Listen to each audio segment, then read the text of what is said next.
Bonjour à tous, nous partageons l'histoire des 5 pains et des 2 poissons qui se trouve dans Luc au chapitre 9 et du verset 10 au verset 17.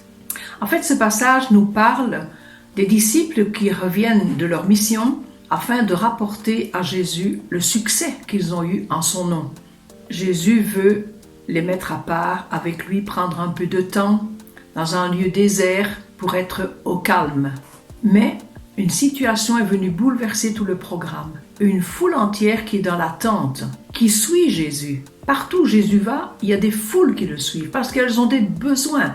Et là, cette foule suivait Jésus. Et lorsque Jésus les aperçoit, la parole nous dit qu'il leur fait bon accueil.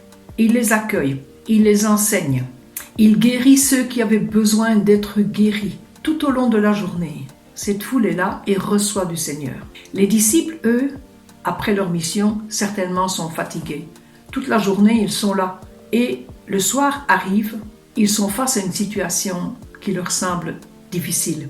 Ils vont vers Jésus, il lui dit « Seigneur, le soir est là, la foule a des besoins. Ils ont besoin de dormir, ils ont besoin de se reposer, ils ont besoin de manger. Alors, renvoie-les. » Jésus leur dit « Donnez-leur vous-même à manger. » Mais ils sont dans l'impossibilité, humainement parlé. Pas de solution. Il y avait un petit garçon. L'évangile de Jean nous dit qu'il y avait 5 pains et 2 poissons. Il les donne. On apporte les 5 pains et 2 poissons à Jésus. Il les prend, il prie son Père. Il dit, Père, bénis et fructifie ces aliments pour ta gloire. Nous savons que Jésus, plusieurs fois nous dit, je ne fais que ce que le Père me demande de faire. Il donne les pains aux disciples. Il dit, faites-les asseoir et distribuez. C'est ce qu'ils ont fait. Et ils ont distribué, et il y en avait encore beaucoup trop.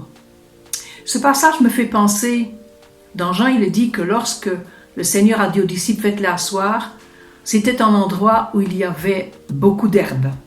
Ça me fait penser au psaume 23, où le Seigneur dit, il me fait reposer dans de verts pâturages. La foule est là, assise. Par petits groupes de 50, ils ont distribué le pain pour les nourrir. Ce passage me fait penser à une chose. Ce que le Seigneur attend de nous, c'est de savoir que de par nous-mêmes, il nous est impossible de répondre aux besoins de tous ceux que l'on côtoie. Nous sommes dans une société, le monde a besoin. Le monde est assoiffé de guérison, non seulement des cœurs, mais de guérison des corps. Dans cette foule, il y avait certainement de tout. Mais les disciples par eux-mêmes ne pouvaient pas. Dans Jean 15 au verset 5, il est dit « Sans moi, dit le Seigneur, vous ne pouvez rien faire. » Alors je nous invite à rechercher. On ne peut donner que ce que le Seigneur nous a donné.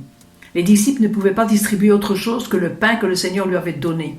Et pour nous aussi, si nous voulons toucher les vies, les cœurs, je nous invite à nous trouver au pied du Seigneur afin de recevoir de lui les directives, les consignes pour répondre aux besoins de la société d'aujourd'hui.